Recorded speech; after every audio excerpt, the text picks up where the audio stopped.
Good evening, and welcome to another wondrous edition of the Shadow Shaman.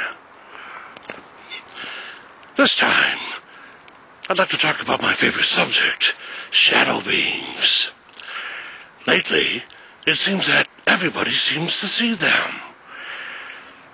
I even have people writing to me, all scared and all paranoid, basically saying, "Shadow Shaman, I was out in the sunlight, and this shadow thing was following me."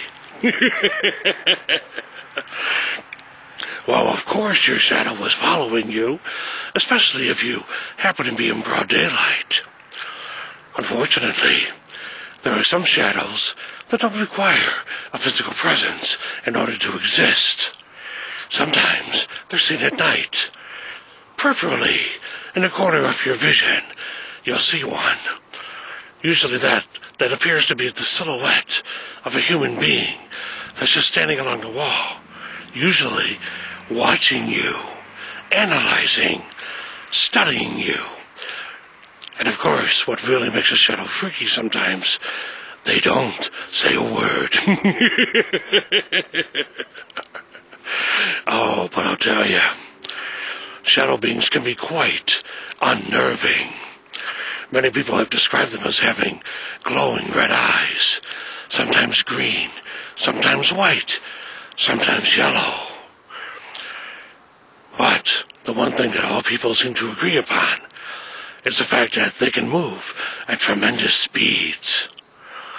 I remember back in 2000, I saw a shadow being. But unlike other people, mine was in broad daylight.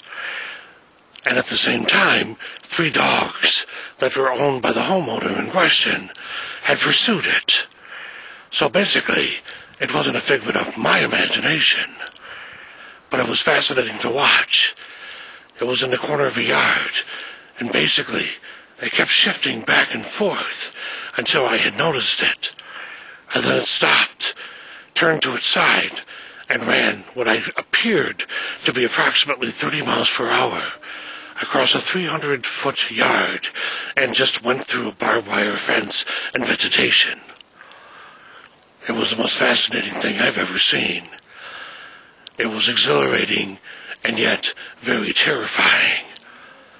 Something that I can assure you I will never forget.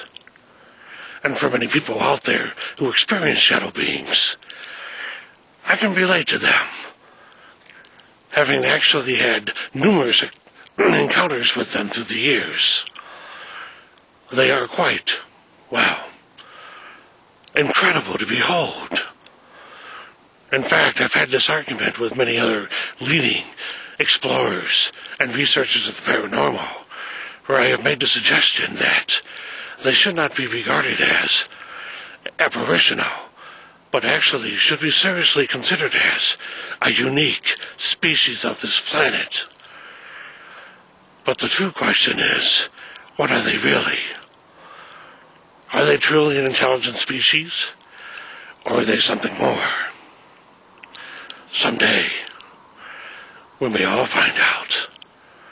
And when that day comes, hopefully, it will not be